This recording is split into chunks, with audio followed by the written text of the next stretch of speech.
Okay, good morning, everybody. How dear my student, how are you? I hope all of you are well. We also well.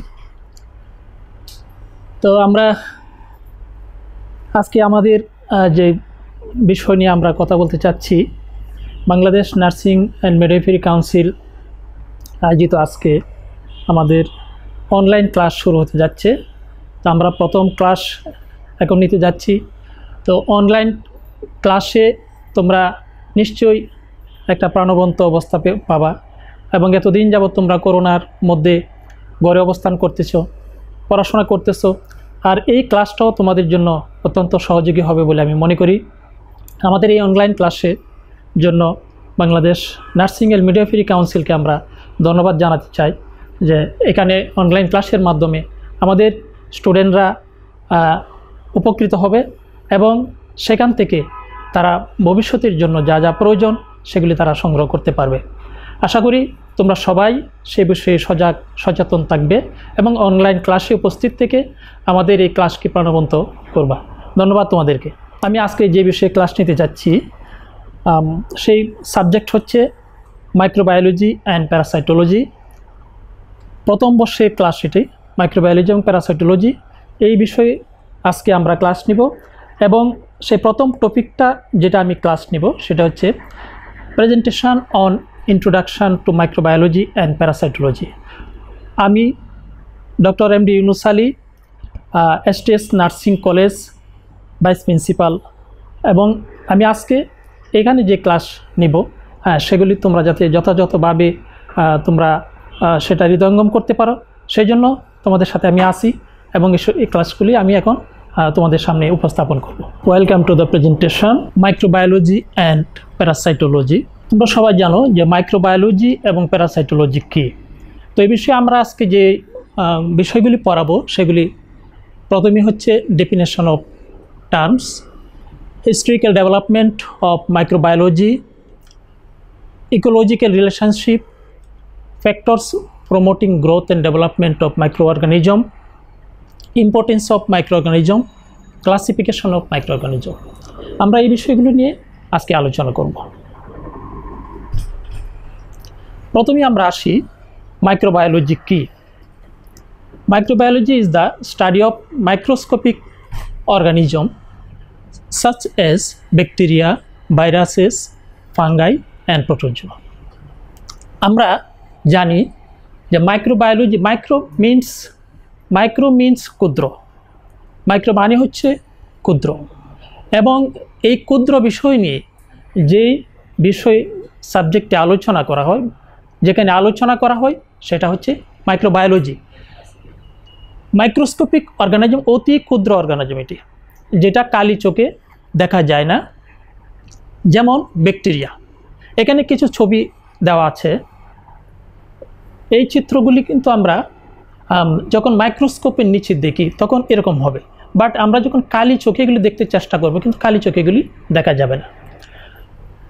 Then viruses একই রকম, এগুলি কোনোটাই কালি চোখে দেখা যায় না, ফাঙ্গাই অ্যান্ড প্রোটোজোয়া।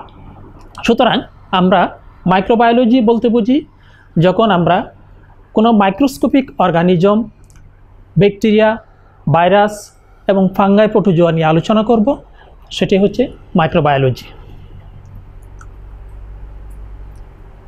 দেন আমরা যাচ্ছি parasitology. What is parasitology? Parasite এটা হচ্ছে, আমরা জানি যে প্যারাসাইট, আমরা বাংলা যেটা বলি যে প্যারাসাইট হচ্ছে পরজীবী বা পরগাছা। আমরা অনেক সময় দেখে থাকি যে যেমন কোনো গাছের মধ্যে অন্য গাছ তৈরি হয়, বট গাছের মধ্যে অন্য কোনো গাছ তৈরি হয়, আম গাছের মধ্যে অন্য কোনো গাছ তৈরি হয়, আমরা এগুলি দেখছি। কিন্তু আমাদের মধ্যে, আমাদের নিজেদের মধ্যে, আমাদের পেটের মধ্যে বা আমাদের শরীরে এমনই কিছু জিনিস আছে যেগুলি পরগাছা হিসাবে অবস্থান করতেছে, সেগুলি হচ্ছে parasitology. Parasitology is the study of parasites, their host and the relationship between them.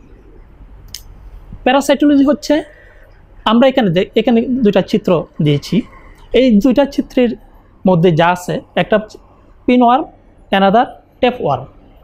এই পিনওয়ার্ম অ্যান্ড টেপওয়ার্ম এই দুটাই কিন্তু আমাদের বডির মধ্যে আছে, আমাদের পেটের মধ্যে আছে।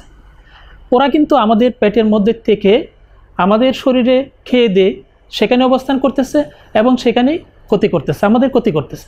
আবার কোনো কোনো প্যারাসাইট যেগুলি কিছুটা আমাদের শরীরে ভালো করে থাকে সেগুলি খুব কম, বাট বেশিরভাগ যেগুলি আছে সেগুলি আমাদের শরীরে ক্ষতি করে। তো প্যারাসাইটোলজিটা হচ্ছে যে parasite their host and the relationship between them.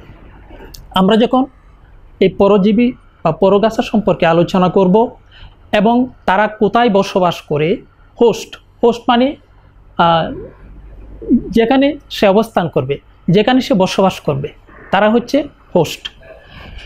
And relationship between them, host এবং প্যারাসাইট তাদের মধ্যে যে সম্পর্ক, হ্যাঁ, তারা তাদেরকে কীভাবে লালন পালন করতেছে বা তাদের কতটুকু খাবার দরকার, হ্যাঁ, সেই বিষয়গুলি যেখানে আলোচনা করা হবে সেটাই হচ্ছে parasitology.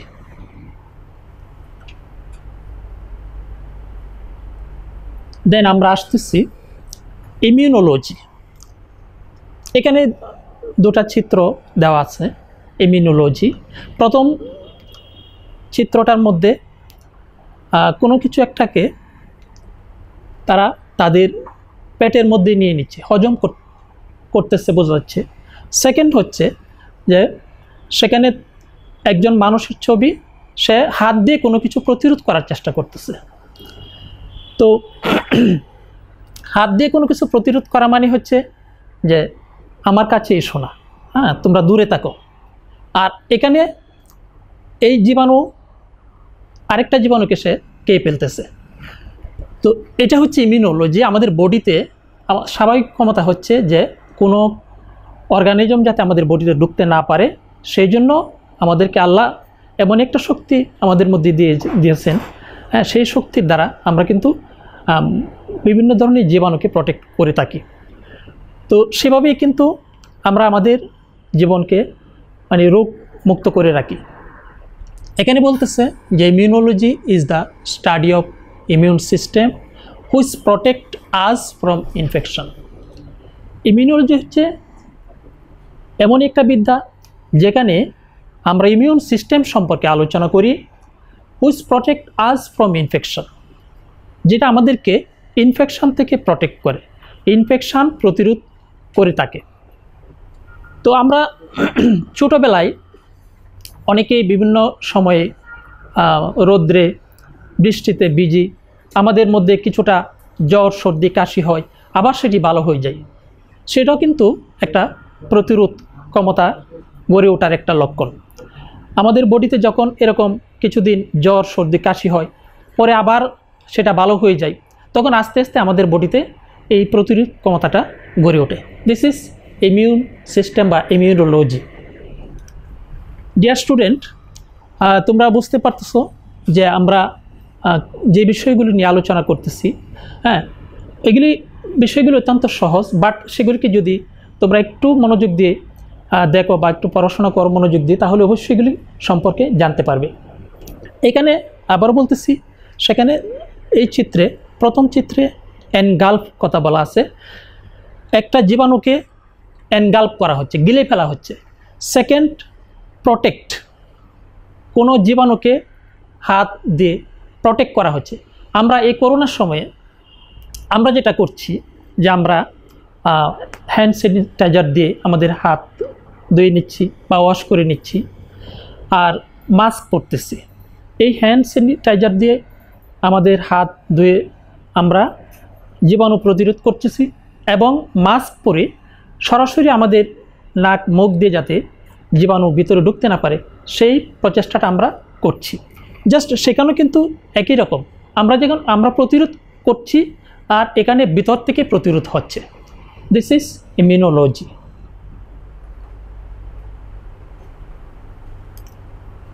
Now classification of microorganism. মাইক্রোঅর্গানিজমকে আমরা কয়েকটা ভাগে ভাগ করেছি। প্রথম হচ্ছে bacteria, fungi, virus and protozoa. এই সবগুলি হচ্ছে অতি আণুবীক্ষণিক বা কালি চোখে এগুলিকে দেখা যায় না। এগুলিকে দেখতে হলে মাইক্রোস্কোপ অথবা কোনো কোনো ক্ষেত্রে আলট্রা মাইক্রোস্কোপের প্রয়োজন পড়ে।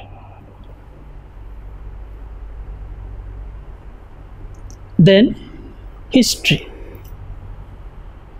মাইক্রোবায়োলজি বা আমরা যদি পূর্ব থেকে আলোচনা করি যে আমরা অসুখ সম্পর্কে আমাদের কি ধারণা ছিল। অসুখ সম্পর্কে আমাদের আসলে ধারণাটা অনেক দিন পূর্ব থেকেই, আমরা যখন এই মাইক্রোবায়োলজি বা ক্ষুদ্র ক্ষুদ্র জীবাণু সম্পর্কে আমাদের ধারণা ছিল না, তখন আমাদের বিভিন্ন ধরনের বিরূপ ধারণা আমাদের মনের মধ্যে ছিল। আমরা সেগুলি সম্পর্কে যদি আলোকপাত করি তাহলে এখানে দেখা যাবে যে বলা হচ্ছে যে people attributed diseases to witchcraft and the devil.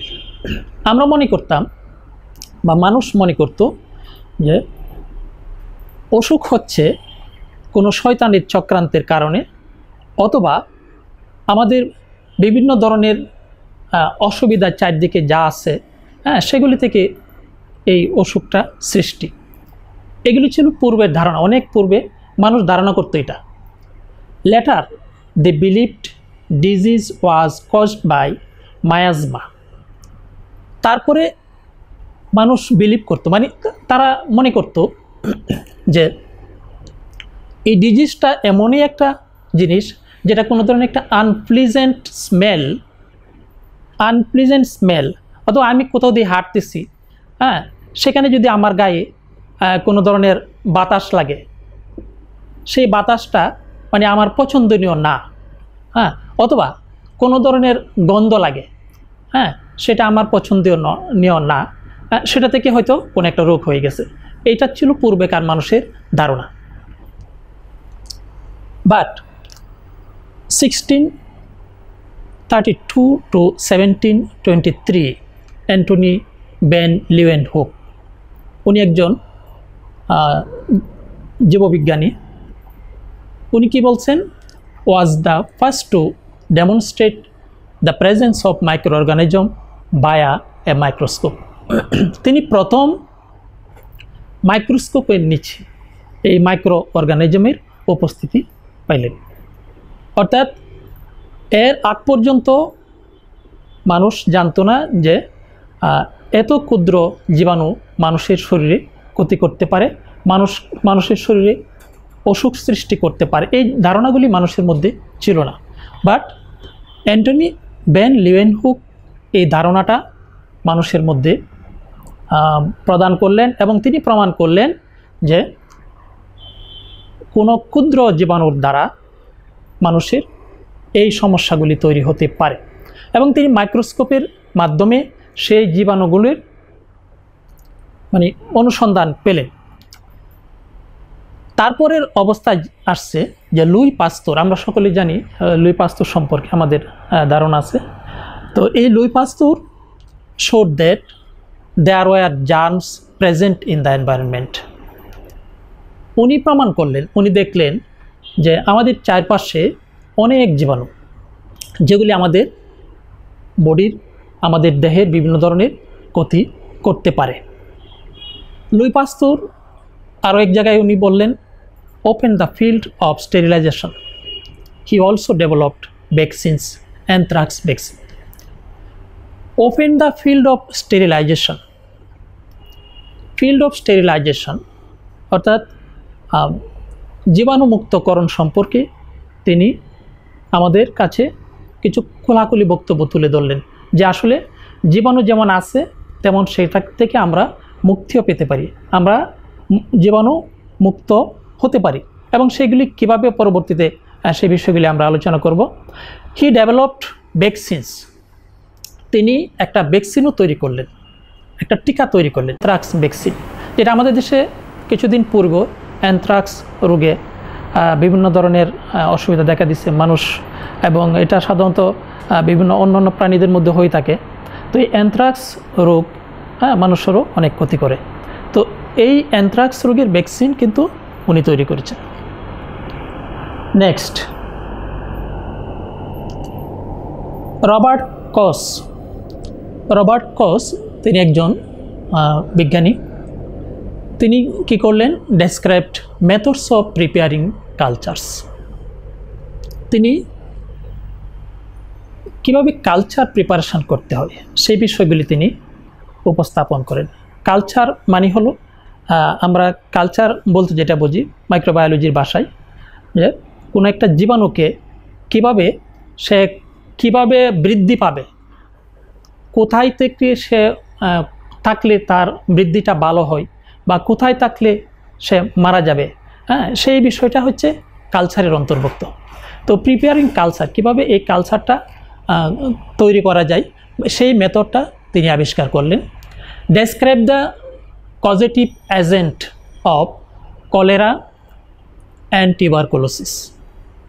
উনি কলেরা এবং টিউবারকুলোসিসের কারণ কি এবং কি কারণে কলেরা এবং টিউবারকুলোসিস হয় সেই বিষয়গুলি তিনি আবিষ্কার করলেন। ফ্লেমিং অ্যান্ড চেন, ওনারা অন্য আর দুজন বিজ্ঞানী, Fleming and Chain develop penicillin in 1929 from fungus. আমরা আজকে যেসব ধরনের ইঞ্জেকশন বলেন, ঔষধ, বিভিন্ন ধরনের ঔষধ বলেন, সেগুলি কিন্তু জীবাণু দ্বারাই আমরা মানে বিভিন্ন জীবাণু থেকে কিন্তু নেওয়া হয়েছে। ভ্যাকসিন বিভিন্ন জীবাণু থেকে তৈরি করা হয়েছে।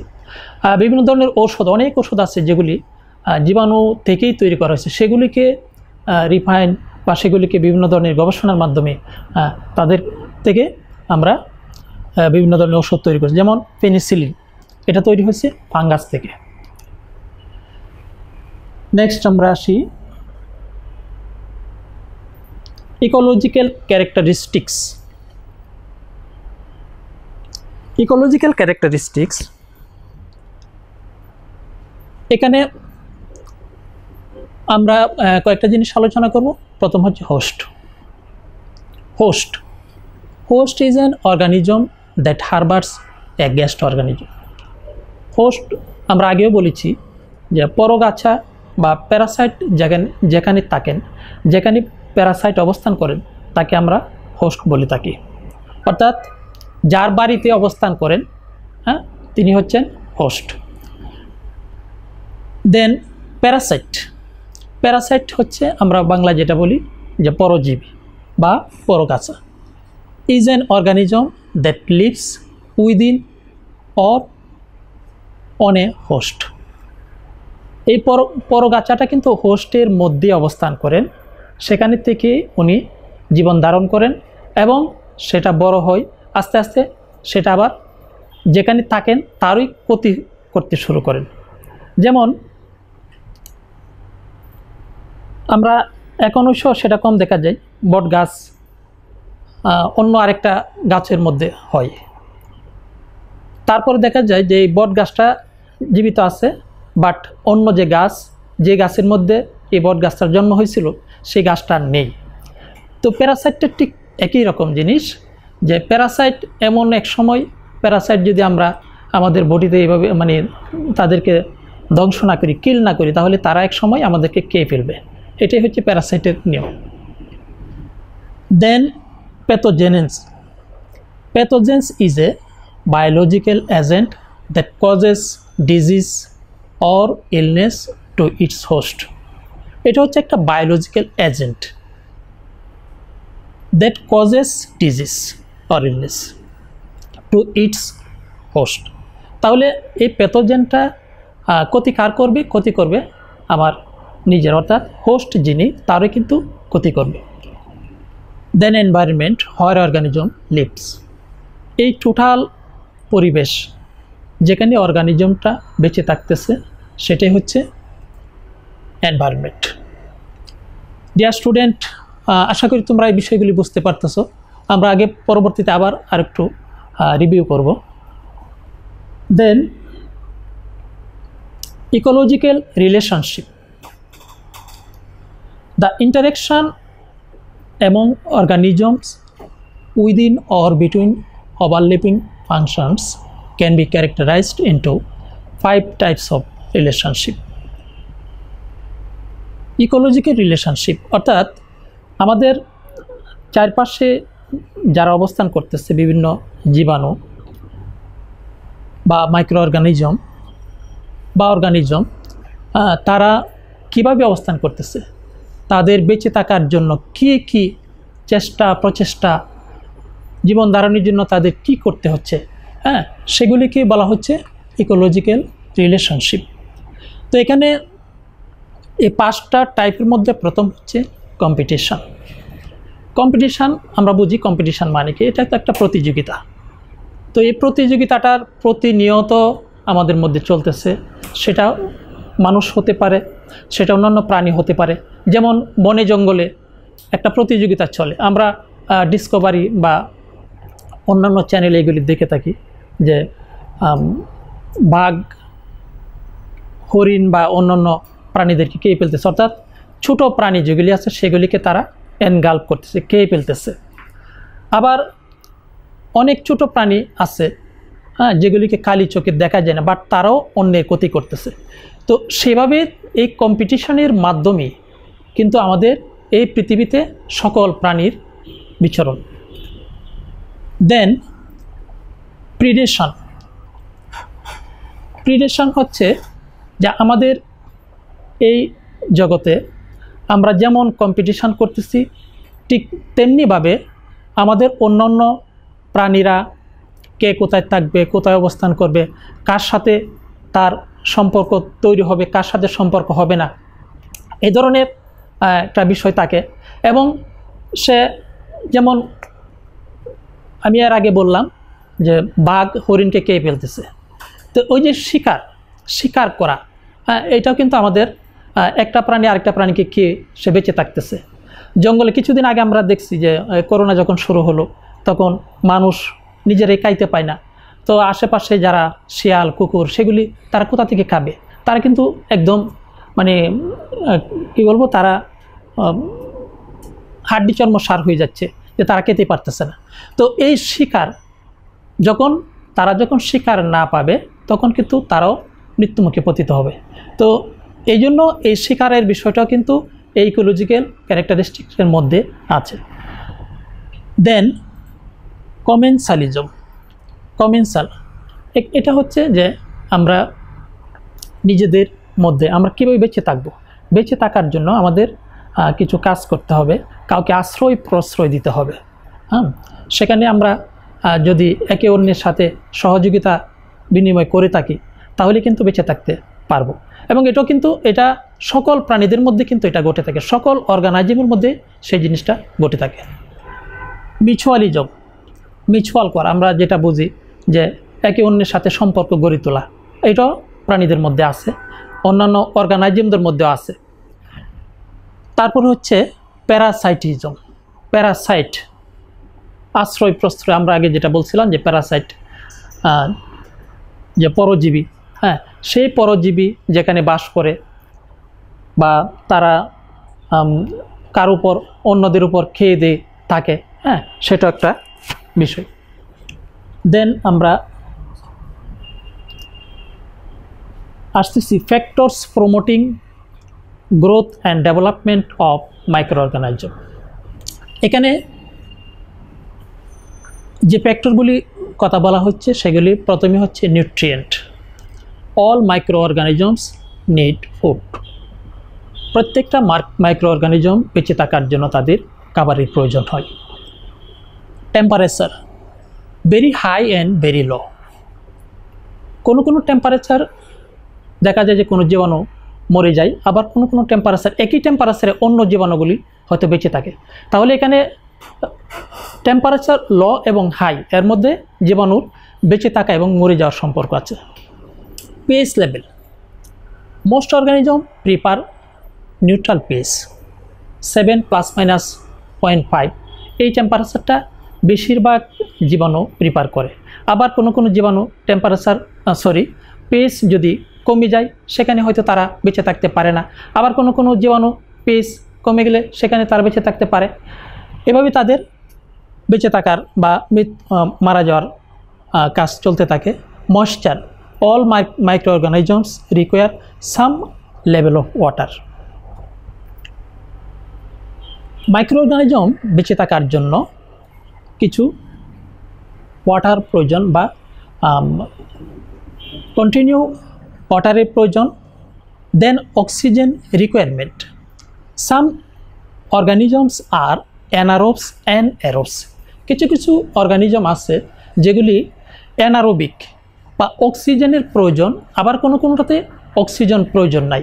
অক্সিজেনে কোনো কোনো জীবাণু বেঁচে থাকে, আবার অক্সিজেনের কারণে কোনো কোনো জীবাণু হয়তো তারা বেঁচে থাকতে পারে না।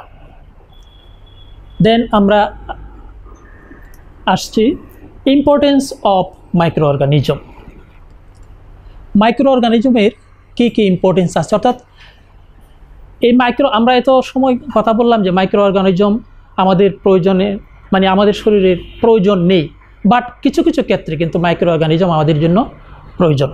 সেগুলি বলা হচ্ছে for vaccine production and polio, যেমন polio vaccine from the virus. তাহলে ভ্যাকসিন প্রোডাকশনটা কিন্তু আমরা এই মাইক্রো অর্গানিজম থেকেই করেছি। যেমন আমি এর আগে বলেছি যে লিওয়েন হুক তিনি প্রথম মাইক্রো অর্গানিজমটা মাইক্রোস্কোপের নিচে উনি দেখেছেন। আবার লুই পাস্তুর উনি মাইক্রো অর্গানিজম থেকেই কীভাবে ভ্যাকসিন তৈরি হয় সেটা কিন্তু উনি করেছেন। তাহলে মাইক্রো অর্গানিজম কিন্তু গুরুত্ব অনেক। Then for production of food, yeast use to make bread, bacteria important for making yoghurt. আমরা যেমন দই খাই, দই, সেই দইটা কিন্তু মাইক্রো অর্গানিজম মানে এটা যদি না থাকতো, ব্যাকটেরিয়া যদি না থাকতো তাহলে কিন্তু এই দইটা তৈরি হইতো না। তাহলে এটারও কিন্তু একটা গুরুত্ব আছে অনেক। Soil microbes helps to recycle nutrient. আমরা কৃষিকাজে যেই বিভিন্ন ধরনের মাইক্রো অর্গানিজম কিন্তু কৃষিকাজের সাথে সম্পৃক্ত। যেমন কেঁচু, কৃমি যেটা আমরা বলি, সেই কেঁচু আমাদের মাটিকে কিন্তু মানে উপর থেকে নিচ করে দিচ্ছে, নিচের মাটি উপর ওঠাচ্ছে, আবার উপরের মাটি নিচে নিয়ে যাচ্ছে। এটা কিন্তু আমাদের কৃষির জন্য অত্যন্ত উপকারী। হ্যাঁ, সুতরাং মাইক্রো অর্গানিজম আমাদের জন্য উপকারিতা অনেক বেশি আছে। Used in the production of alcohol. Alcohol আজকে আমাদের এই যে আমরা হ্যান্ড স্যানিটাইজার যেটা বলতেছি, এই হ্যান্ড স্যানিটাইজারটা তৈরি করতে কিন্তু অ্যালকোহল লাগে এবং এটার মধ্যে 70% অ্যালকোহল আছে। তো সেই অ্যালকোহলটা কিন্তু মাইক্রো অর্গানিজম দ্বারা তৈরি। Fungi help in the degradation of living things that have died. Fungus আমাদের আরেকটা জীবাণুর নাম হচ্ছে ফাঙ্গাস। এই ফাঙ্গাসটা লিভিং থিংসটাকে ডিগ্রেড করতে, অর্থাৎ ডিক্লাইন করে দিচ্ছে। হ্যাঁ, এটা মৃত্যুবরণ করাচ্ছে বা এটাকে মেরে ফেলতেছে। যদি এই কিছু জিনিস না থাকতো, যেমন কোনোটা কাউকে মেরে ফেলতেছে, আবার কাউকে সুন্দর করে বাঁচায় দিচ্ছে, এই জিনিসগুলির মধ্যে দিয়ে কিন্তু আমাদের এই গোটা পৃথিবীটা বা গোটা মাইক্রো অর্গানিজম রাজ্যটা চলতেছে। তো ডিয়ার স্টুডেন্ট, আমরা ইম্পর্টেন্স অফ মাইক্রো অর্গানিজম যে আলোচনা করলাম সেই বিষয়গুলি তোমরা যদি একটু একটু দেখো, আমাদের পরিবেশের সাথে এটাকে একটু মিলায়া পড়ো, তাহলে দেখবা তোমাদের এটা খুব মনে থাকবে এবং মাথায় এটা ধারণ করতে সহজ হবে। Thank you all. তো আমরা তারপরে আমাদের যে বিষয়গুলি আমরা আলোচনা করলাম সেগুলিকে আমরা আবার একটু রিভিউ করতে চাই।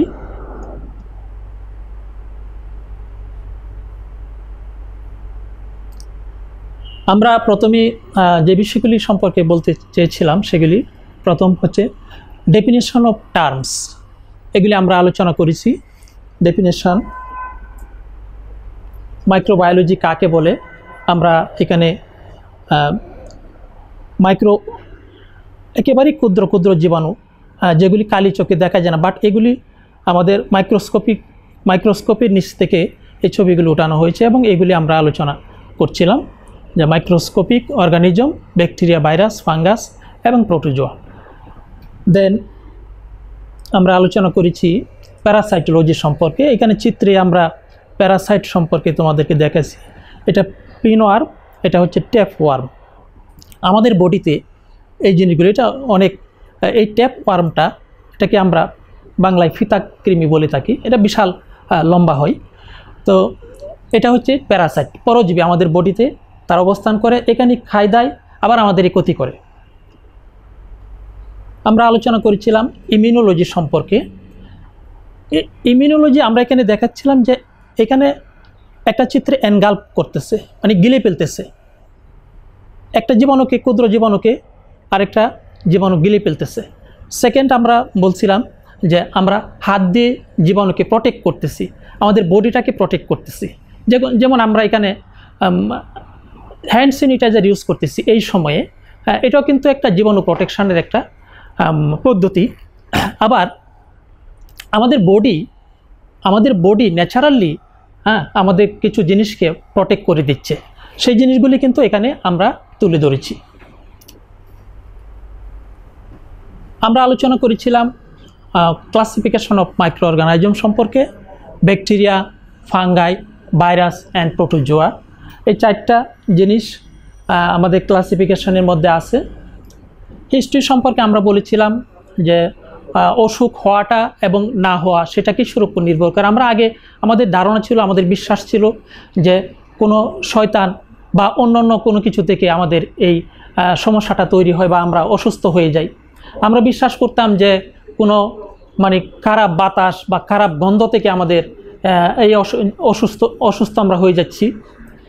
বাট লিওয়েনহুক এবং লুই পাস্তুর এসে ওনারা আমাদেরকে সেই বিষয়গুলির ধারণা পরিবর্তন করে দিলেন যে আসলে ওইগুলি থেকে কোনো কিছুই না, বাট জীবাণু দ্বারা সংগঠিত কোনো রোগের মাধ্যমে আমরা অসুস্থ হয়ে যাচ্ছি। রবার্ট কচ